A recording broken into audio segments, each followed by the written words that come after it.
परसों के विषय में कोई प्रश्न है?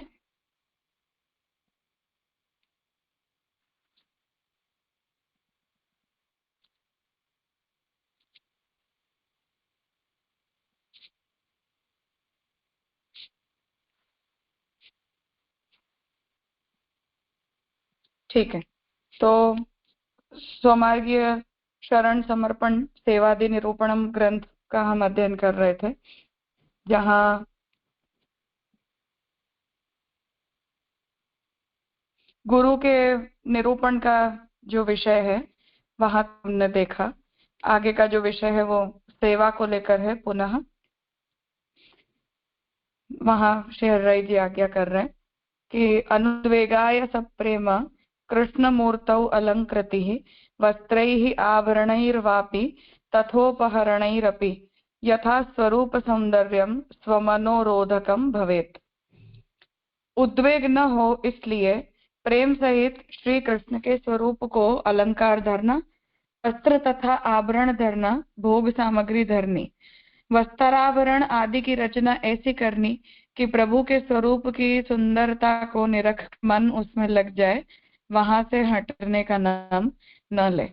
तो निबंध में यद्यदिष्टतमं लोके वहां और यथा सुंदरताम याति वस्त्रैराभरणैरपि, इन दोनों वचनों में जो श्री महाप्रभु जी आज्ञा कर रहे हैं कि प्रभु के प्रति जब हम किसी भी वस्तु का समर्पण करें तो वो वस्तु हमारे मन को प्रसन्नता प्रदान करने वाली होनी चाहिए। दोनों प्रकार के क्लेश वहां श्री महाप्रभु जी ने गिनाए हैं। एक तो कोई वस्तु को ठाकुर जी को समर्पण करके यदि हमें प्रसन्नता न होती हो तो ऐसी वस्तु को प्रभु को समर्पित नहीं करनी चाहिए, या उस वस्तु का संपादन करने में अत्यधिक क्लेश प्राप्त होता हो हमें या परिवारजनों को, तो ऐसी स्थिति में भी हमें उस वस्तु का प्रभु के प्रति समर्पण नहीं करना चाहिए। तो यहाँ हरिराय जी आज्ञा कर रहे हैं कि हमें उद्वेग नहीं होना चाहिए, प्रसन्नता पूर्वक स्वस्थ मन से हम प्रभु के प्रति यदि समर्पण कर पाए तो उस प्रकार का समर्पण हमें करना चाहिए कि जिससे ठाकुर जी के दर्शन करके या उस वस्तु को प्रभु के प्रति समर्पित करके हमें आनंद की अनुभूति हो। यतो हि सेवना प्रोक्ता चेतस्तत्प्रवणं हरेः लीला विशिष्ट रूपे ही तदर्थं सेवनोद्यमः अतः साधनता प्रोक्ता तनुवित्तज सेवने। श्री हरि के लीला युक्त स्वरूप में चित्त का प्रवण होना, चित्त लग जाना सेवा है, ऐसा सिद्धांत मुक्तावली में कहा है। तो महाप्रभु जी ने सेवा को परिभाषित किया है चित्त की कृष्ण प्रवणता। इसलिए प्रभु की सुंदरता से अपना मन प्रभु में लगा रहे उस प्रकार श्रृंगार करना सेवा का उद्यम इसीलिए है। तो सेवा जो है वो हमारी चित्त की कृष्ण प्रवणता के लिए करते हैं, तो ठाकुर जी के दर्शन करके और वो इतने सुंदर लगे कि हमारा मन उनसे हटे ही नहीं, उस प्रकार से प्रभु का अलंकरण हमें करना चाहिए। वहां श्री महाप्रभु जी ने ठाकुर जी के साथ साथ ठाकुर जी के विराजने का जो स्थान है उसका भी रुचि अनुसार और ब्रजलीला की भावना अनुसार अलंकरण करने के लिए कहा है। तो वो दोनों ही बात इसीलिए कही जाती है कि जिससे ठाकुर जी में हमारा मन लगा रहे। सेवा उस प्रकार करनी चाहिए कि प्रभु में मन लगा रहे, प्रवण रहे। तो कोई भी वस्तु करने में यदि हमें क्लेश होगा, कोई भी ऐसी सेवा का संपादन करने में यदि हमारे मन को तकलीफ पड़ेगी, तब फिर वो चित्त कृष्ण में प्रवण नहीं हो पाएगा। इसलिए ऐसा कार्य करना कि जिससे स्वस्थता पूर्वक हम उस सेवा को कर पाए और ठाकुर जी भी उसका प्रसन्नता पूर्वक अंगीकार करें। ऐसी फलरूप सेवा के साधन के रूप में देह से और द्रव्य से की जाने वाली सेवा मानी जाती है। तनुजा वित्तजा सेवा मानसी फलरूप सेवा का साधन है, ऐसा सिद्धांत मुक्तावली ग्रंथ में श्री महाप्रभु जी ने कहा है। व्याख्याकार ने उसे तनुजा वित्तजा कर दिया है, मूल में श्री हरिराय जी उसे तनुवित्तजा सेवने में सिद्धांत मुक्तावली की तरह ही अविभक्त पद का उपयोग कर रहे हैं। तो तनुवित्तजा जो सेवा है, जो देह और हमारे सामर्थ्य अनुसार प्राप्त सामग्रियों के द्वारा की जाती है, उसी का समर्पण भगवान के प्रति करना चाहिए। ये सिद्धांत मुक्तावली में सेवा का स्वरूप बताया है। एवं अन्नादि वस्तूनाम उपयोगे प्रसादिते भार्यादीनाम आनुकूल्ये तैहि सेवामेव कारयेत्। इस तरह अन्न आदि वस्तु का प्रभु में विनियोग सिद्ध करके स्त्री आदि यदि सेवा में अनुकूल हो तो उनसे ही सेवा करानी। श्री गोसाई जी श्रीनाथ जी से प्रार्थना करते हैं कि हे कमल लोचन, हमारे धराए हुए पदार्थ का भोग आपको करना ही चाहिए, यदि नहीं करेंगे तो पुष्टि मार्गीय मर्यादा नष्ट हो जाएगी। अन्न आदि वस्तु का इस प्रकार जब प्रभु में विनियोग सिद्ध हो तब स्त्री आदि भी यदि अनुकूल हो तो उनसे भी प्रभु की सेवा करानी। तो परिवार के लोग यदि भगवत सेवा में उत्साही हों तो उनसे प्रभु सेवा का कार्य करवाना चाहिए। हम जब प्रभु को कोई भी वस्तु का समर्पण करते हैं तो गीता जी में जैसे भगवान पत्रम पुष्पम फलम तोयम यो में भक्त्या प्रयच्छति, वहां जो भगवान आज्ञा करते हैं कि प्रेम पूर्वक जो भी व्यक्ति मुझे जिस किसी वस्तु का समर्पण करता है उसका मैं अंगीकार करता हूँ। तो ये जो भगवान की आज्ञा है उस वचन के अनुसार ही हम जिस किसी वस्तु का प्रेम पूर्वक समर्पण करते हैं उसका भगवान अंगीकार करते हैं। इसलिए यहाँ हर्राई जी ये आज्ञा कर रहे हैं कि यदि भगवान उसका उपयोग नहीं करेंगे, यदि भगवान उस वस्तु का अंगीकार नहीं करेंगे तो भगवान के कहे हुए वचन अनुसार जो है वो भक्ति मार्ग की मर्यादा खंडित हो जाएगी, और उस मर्यादा के खंडित हो जाने के कारण प्रभु जो है वो हमारे द्वारा पधराई हुई वस्तु का अंगीकार नहीं करें। ऐसा करने पर प्रभु के वचन झूठे सिद्ध हो जाएंगे। इसलिए यहाँ आप ये आज्ञा कर रहे हैं कि भगवान जो है वो प्रेम पूर्वक धराई गई हर वस्तु का अंगीकार करते हैं। इसलिए जो कोई भी व्यक्ति प्रेम पूर्वक भगवत सेवा में परायण हो उन लोगों के सहयोग से ठाकुर जी की सेवा का कार्य करना चाहिए। स्वयं कुर्याद उदासीनतया तेषां स्थितौ अपकीर्ति भयात् कृष्ण सेवा वैयुग्य संभवात् स्वकृत ब्रह्म संबंधम विभाव्य रदि सर्वथा तत्पोषणम प्रकुर्वीत रुग्ण देहवदातुरः। ये श्री हर्राई जी ने महाप्रभु जी के वचनों में एडिशनली ये आज्ञा दी है जो अपने आप में बहुत आइकॉनिक है। तो हर्राई जी यहाँ ये आज्ञा करते हैं कि अन्न आदि वस्तुओं का विनियोग हो, सिर्फ इतने से हम कृतार्थ हो गए ऐसा न समझना। तत्पश्चात पत्नी पुत्र आदि से उनको भगवत सन्मुख करना चाहिए, इसलिए भी सेवा ही करानी। तो हमारे पोजेशंस में अर्थात हमारी मालिकी की वस्तु में केवल हमारा कमाया हुआ जो पैसा है केवल उसी का विनियोग करवाना ऐसा तात्पर्य नहीं है, परंतु हर प्रकार से भगवत सेवा परायण होना और परिवारजनों को भी भगवत सन्मुख करना, ताकि हमारे आसपास की कोई भी वस्तु अवैष्णवीय या असमर्पित न रहे। उस हेतु से परिवारजनों को भी भगवत सेवा में हमें सम्मिलित करना चाहिए।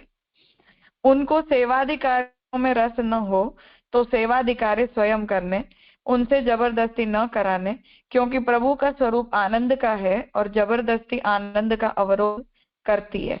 तो उदासीन स्वयं कुर्यात, ये जो महाप्रभु जी की आज्ञा है उसे बता रहे हैं कि यदि परिवार के जो लोग हैं वो भगवत सेवा में रुचि न रखते हो तो बलात् उनसे सेवा संबंधी कोई कार्य न करवाना, परंतु प्रभु संबंधी हर कार्य को यथाशक्ति में खुद करना। क्योंकि जब हम बलात् किसी से कुछ भी करवाते हैं तो प्रभु भी प्रसन्नता पूर्वक उसका अंगीकार नहीं करते और न उस व्यक्ति के हृदय में जो है वो उस प्रकार का कोई भाव भी उपस्थित हो पाता है।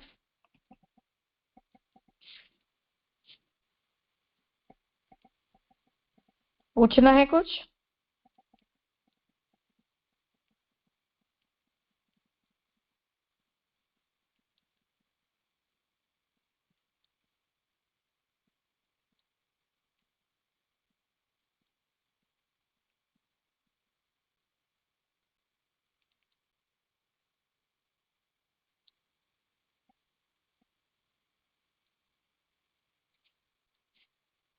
हाँ कहिए मास्टर जी।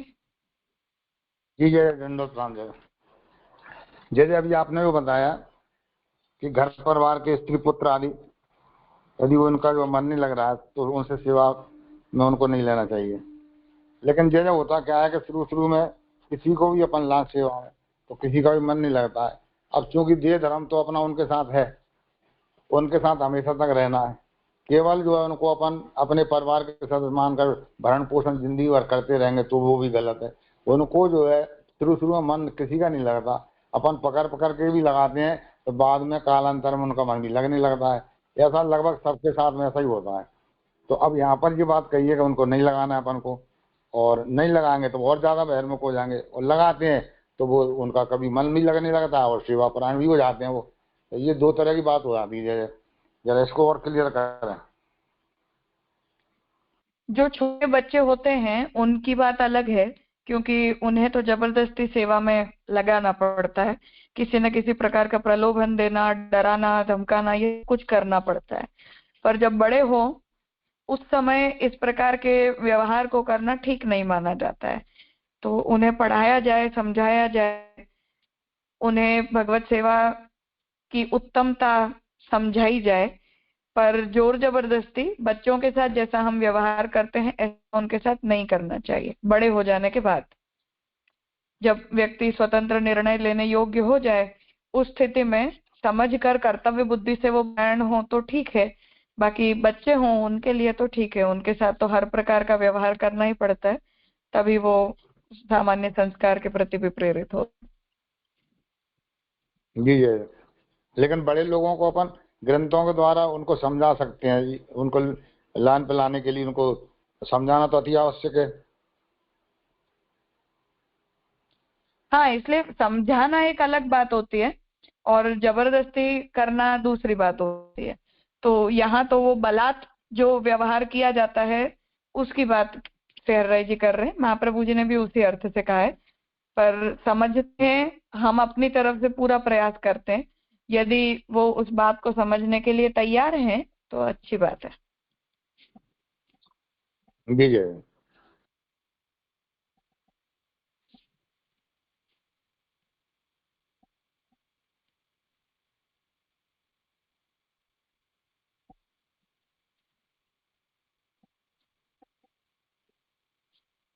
ऐसे उदासीन पत्नी पुत्र आदि का पोषण तो अवश्य करना, क्योंकि पोषण न करें तो लोक में वैष्णवता की निंदा हो।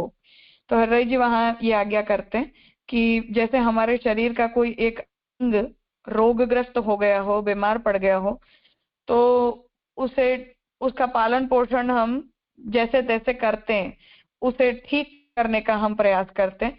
उसी तरह परिवार के जो भी मेंबर्स भगवत सेवा परायण न होते हों, ठाकुर जी की भक्ति में, ठाकुर जी की सेवा में रुचि न रखते हों, तो ऐसे जो लोग हैं उन्हें हमें रोगिष्ठ लोगों की तरह ट्रीट करना चाहिए और उसी भाव से उनका भरण पोषण करना।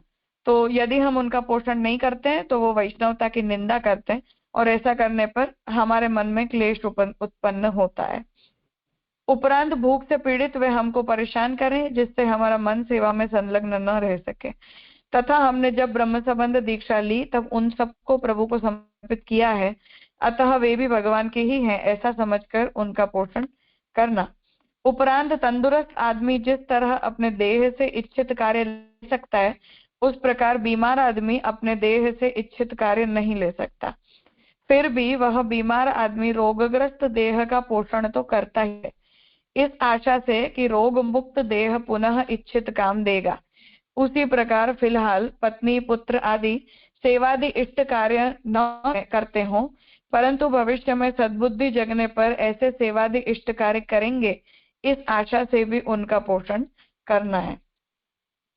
तो यहाँ ये आज्ञा कर रहे हैं कि उन लोगों को जो है वो बीमार जानकर, रोगिष्ठ जानकर यथाशक्ति उनका पालन हमें करना चाहिए।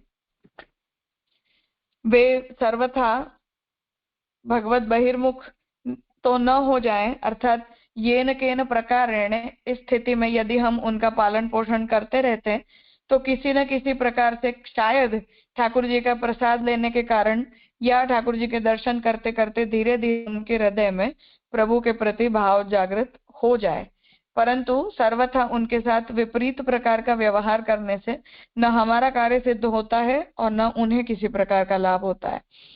इसलिए यहाँ श्री हरिराय जी ये आज्ञा कर रहे हैं कि उन्हें रोगग्रस्त जानकर हम हमारे अंग का जो बीमार हो गया हो, खराब हो गया हो, उसका जैसे ध्यान रखते हैं, उसी प्रकार ऐसे लोगों का भी ध्यान हमें रख लेना चाहिए और उनके प्रति दुर्व्यवहार हमें न करना, ताकि उनके हृदय में भक्तों के प्रति या भक्ति मार्ग के प्रति अत्यधिक विरोधी भाव प्रकट न हो जाए।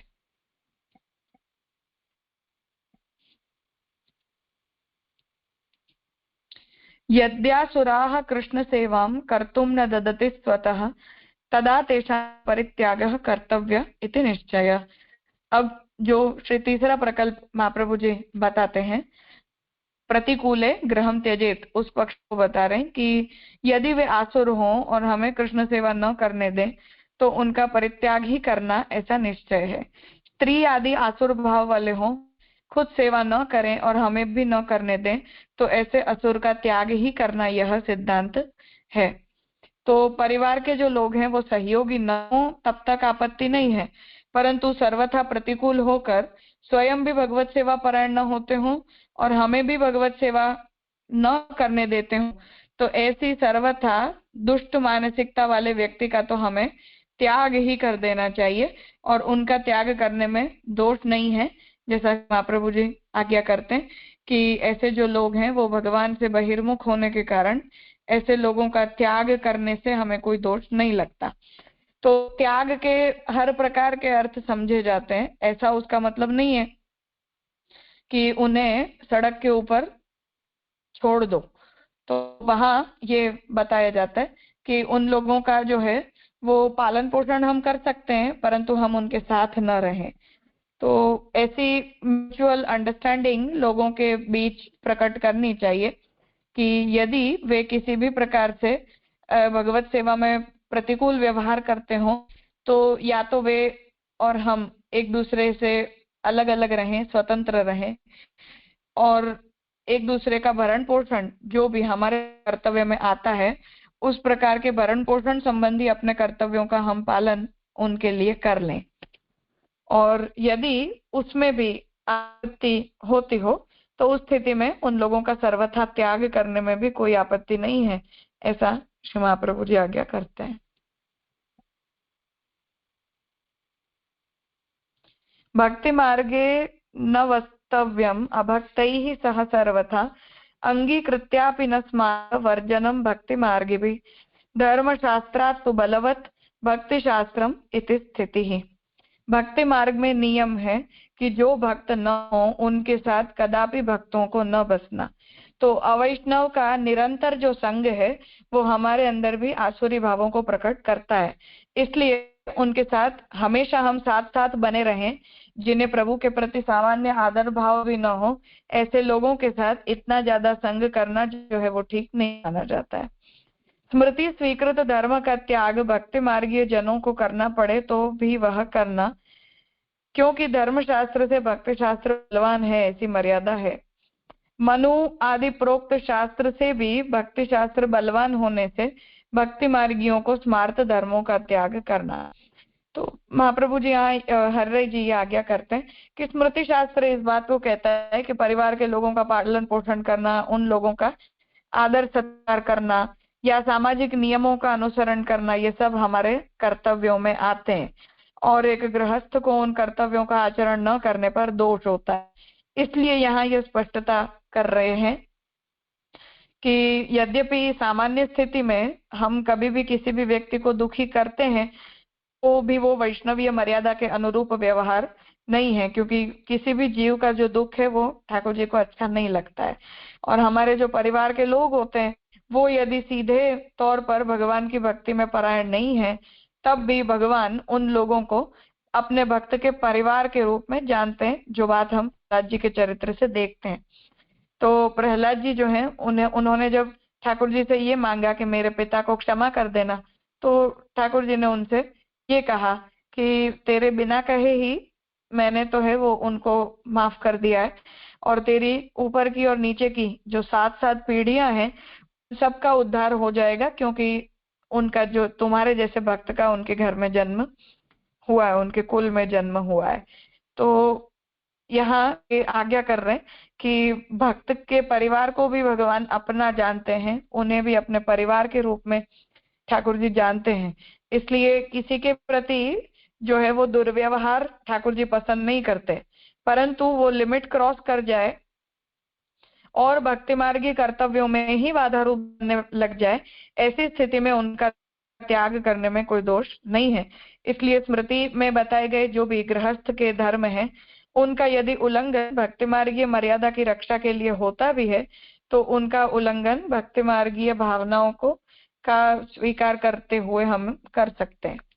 वृद्धौ च माता पितरौ शिशून् पुत्रान् सती स्त्रियः अप्यनर्थ शतम कृत्वा भर्तव्या मनुरब्रवीत। अर्थात एक बार अनीति करनी पड़े तो करनी, परंतु वृद्ध माता पिता, छोटे बच्चे और सती पत्नी, इनका पेट तो भरना ही।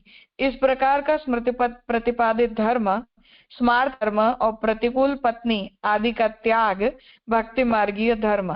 इस भक्ति मार्गीय धर्म का पालन करने में स्मार्त धर्म की रक्षा नहीं होती तो क्या करना? स्मार्त धर्म की रक्षा करना या भक्ति मार्गीय धर्म का पालन करना?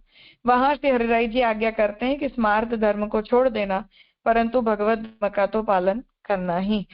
तो जैसे मैंने कहा कि ये हमारा फर्स्ट डिसीजन नहीं होना चाहिए कि हम उन्हें अपने घर से ही निकाल दें। ये हमारा अंतिम ऑप्शन होना चाहिए। तो सर्वप्रथम तो हमें ये प्रयास करना चाहिए कि परिस्थिति सुलझ जाए, अर्थात कि उस स्थिति को हम संभाल पाए और किसी न किसी प्रकार से उन लोगों का जो है वो हम समावेश अपने घर में, अपने परिवार में कर पाए। परंतु यदि वे सर्वथा प्रतिकूल व्यवहार करने पर तुले हुए हों और उसके कारण ठाकुर जी की मर्यादा न संभल पाती हो, तो ऐसी स्थिति में फिर अल्टीमेटली उनका त्याग हमें कर देना चाहिए।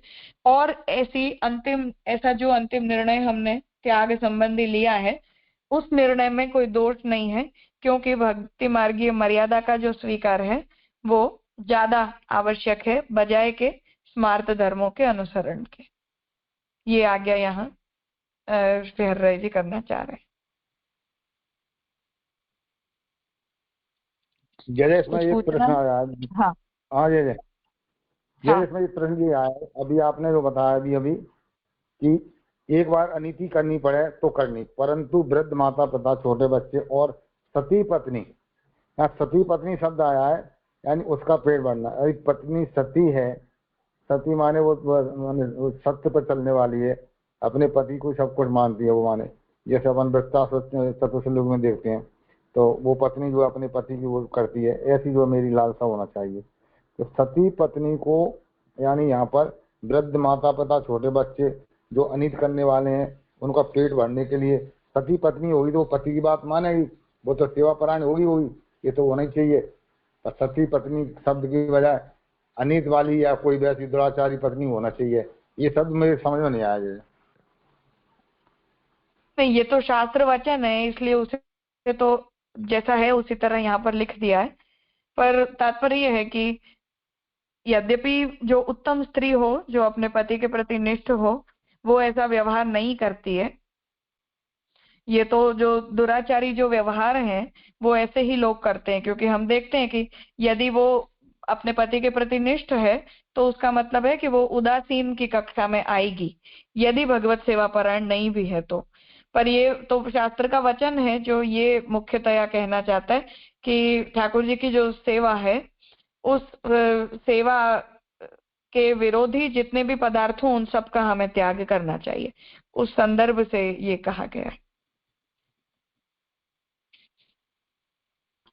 ये एक चीज और है, हमेशा जो पत्नी शब्द आता है, इसकी जगह पति पत्नी दोनों क्यों नहीं ले सकते? अर्थ वही होता है, क्योंकि ये तो गृहस्थाश्रम वाली बात है। परंतु जिस काल में महाप्रभु जी, गोसाई जी या हरिराय जी इन सभी आज्ञाओं को कर रहे हैं, वो काल ऐसा नहीं है कि जहाँ स्त्रियों को किसी भी प्रकार के स्वतंत्र धर्म का आचरण करने की स्वतंत्रता थी। और ऐसा कभी विचार में भी नहीं आ सकता था कि कोई स्त्री इस प्रकार का कोई बोल्ड व्यवहार कर सकती है जो अपने पति को अलग निकाल दे या स्वतंत्र सेवा परायण हो जाए। ऐसी वो सामाजिक रचना नहीं थी। इसलिए गोपीनाथ जी भी, जैसे हम साधन दीपिका में देखते हैं, तो वहां यही आज्ञा करते हैं कि पति का व्यवहार यदि अनुकूल ना हो तो स्त्री को सेवा करने का आग्रह नहीं रखना, परंतु केवल कथा परायण होना। तो उस दृष्टि से यहाँ पुरुष के संबंध में ये सारी आज्ञा दी गई है। पर आज के संदर्भ में तो हम स्त्री पुरुष दोनों के लिए इन बातों को समझ सकते हैं। जी जी आप सही। हाँ, वो सामाजिक स्थिति के कारण वो बात नहीं सोची गई, इसलिए उसे उस तरह से लिखा भी नहीं गया। बाकी इस ऐसी कोई बात नहीं है। वो राजपूत स्त्रियों का वर्णन देखते ही हैं कि उनके पति विरोधी थे, तो उन लोगों ने उनके खिलाफ तलवार निकाल ली कि हम करेंगे ही। मीराबाई का भी हम देखते हैं, वो मीराबाई का जो व्यवहार है वो इसी प्रकार का है, प्रतिकूल गृहम त्यजेत का, कि परिवार के लोग भक्ति के अनुरूप नहीं थे तो उन्होंने अपना घर छोड़ दिया। तो वो प्रतिकूल गृहम त्यजेत में मीराबाई का उदाहरण हमें दिखता ही है। पर ये बहुत कम परिस्थितियों में स्त्रियों के विषय में ऐसी बात हमें देखने सुनने मिलती है, वो भी उस जमाने में। आज का परिप्रेक्ष्य अलग है, तो आगे सभी के लिए सर्वसामान्य रूप से जितने भी भक्त हैं, वैष्णव हैं, उन सभी के लिए। जी जी हाँ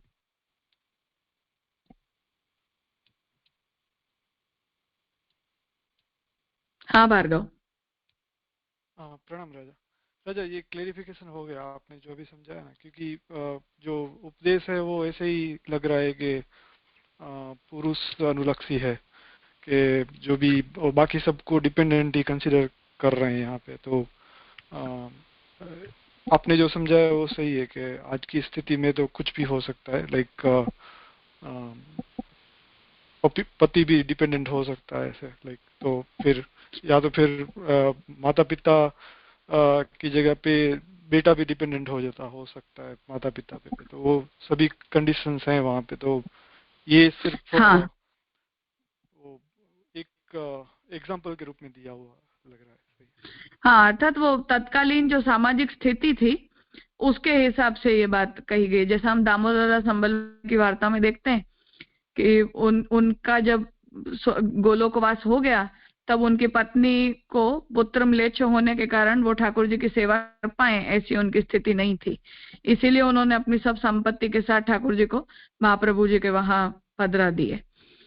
तो वो सामाजिक स्थिति ऐसी नहीं है कि जिसमें ये बात सोची जा सके या इस प्रकार के व्यवहार की कल्पना भी की जा सके। तो पुरुष प्रधान जो समाज की रचना थी, उस रचना में जो सोशल कंडीशंस हैं उन्हें ध्यान में रख के ये सब आज्ञा दी गई है। पर इन सभी शब्दों को हमें उपलक्षण के रूप में ही समझना चाहिए, जिसका फिर इम्प्लीमेंटेशन यथा योग्य सामाजिक और पारिवारिक स्थिति के अनुरूप किया जाए। जी राजा।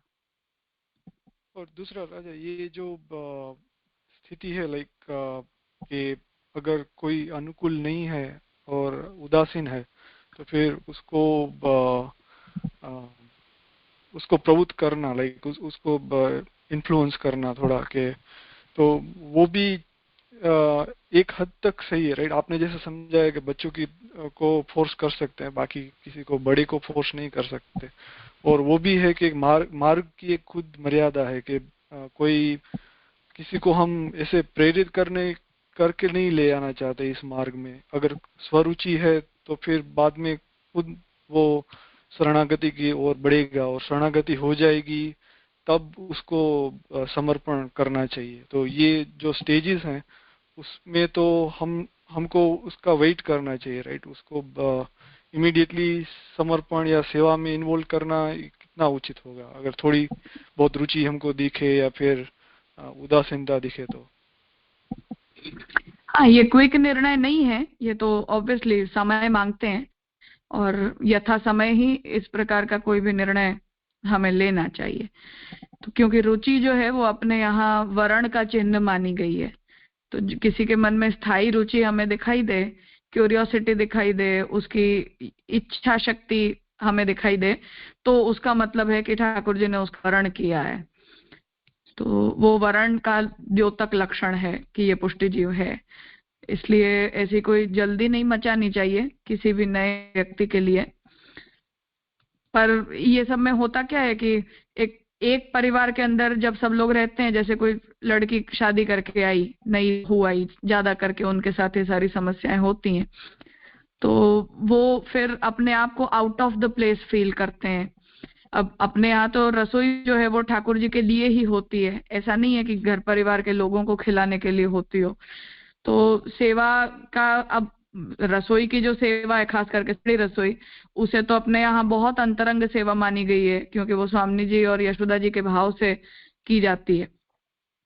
पर अब जो भी पारिवारिक माहौल है उसमें उनका वहां तो समावेश करना ही पड़ता है। अब वहां यदि समावेश करेंगे तो बिना ब्रह्म संबंध करेंगे या नहीं करेंगे? आदर्श रूप से नहीं करेंगे। आदर्श स्थिति भी यही है कि ऐसे किसी अवैष्णवीय व्यक्ति को घर परिवार में लाकर और ऐसा अजीब सा माहौल हमें खड़ा करना ही नहीं चाहिए कि जिससे ऐसी कोई विपत्ति आए या ऐसा किसी असमंजस में हम पड़े। परंतु जो लोग ऐसा कर देते हैं, फिर उन लोगों के लिए ये सारी मर्यादाएं खत्म हो जाती हैं। फिर जो नया मेंबर है वो घर का काम समझकर वो कार्य करता है जो वस्तुतः सेवा के रूप में किया जाना चाहिए। फिर उसका यथा योग्य समावेश ठाकुर जी की सेवा में जोर जबरदस्ती या अपने मन को मना कर ये न के न प्रकारेण करना पड़ता है। इसलिए ये सारी जो सामाजिक परिस्थितियां हैं उनमें ये सारे सैद्धांतिक स्टैंड बच नहीं जाते हैं। तो वहां फिर घर का काम कर रहे हैं ऐसा समझकर एक पेड सर्वेंट की तरह, जैसे हम अपने घर में नौकर रखते हैं, अपना शरीर ना चले तब, और फिर नौकर से रसोई वगैरह करवाते हैं, अंतरंग सेवा हम खुद करते हैं। ऐसे सारे प्रकारों को जबरदस्ती हमें समाविष्ट कर लेना पड़ता है, जो सैद्धांतिक रूप से बहुत ज्यादा सुसंगत नहीं है, पर आपत्तिकालीन स्थितियों में विरुद्ध भी नहीं है। तो ये सारी चीजें हैं जो व्यावहारिक रूप से हमारे सामने आती हैं। बाकी पढ़ने लिखने तक ये सब स्थिति सामने नहीं आती है, पर जब उन सब में खड़ा रह जाना पड़े या उन सब को झेलना पड़े, तब फिर ये सारे प्रश्न उपस्थित होते हैं कि स्थिति में क्या किया जाए। जी राजा।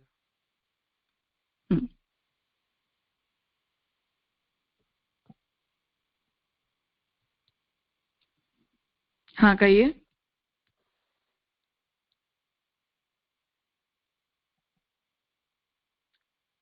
जाट मोहित के नाम से हैं, आपने हैंड रेज किया है, अब आप अनम्यूट करके बोल सकते हो। हाँ जी दंडोत। हाँ जी दंडोत। हाँ हाँ कहिए। मैं ये, हाँ मुझे इसलिए पूछ रहा था, ये प्रसंग आता है 84 वैष्णव वार्ता में, उस क्या नाम से कुमार और कुमारनी का, वो उसकी स्त्री अनुकूल थी, उसने दूसरा पति सामने कर लिया, फिर भी उसने उसको घर से निकाल दिया, सेवा खुद ने की, और उसकी आजीविका के लिए उसने उसके खर्चे के लिए पैसे दिए।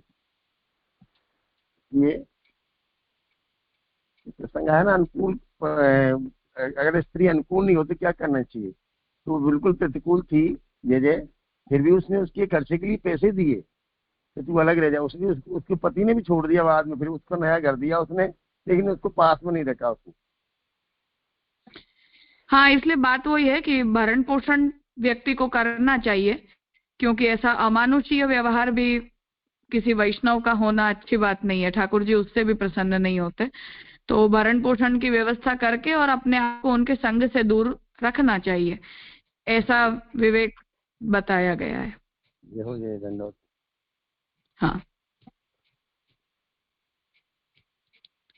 ठीक है, तो आज यहाँ रखते हैं, आगे का विषय कल करेंगे। दंडोत प्रणाम।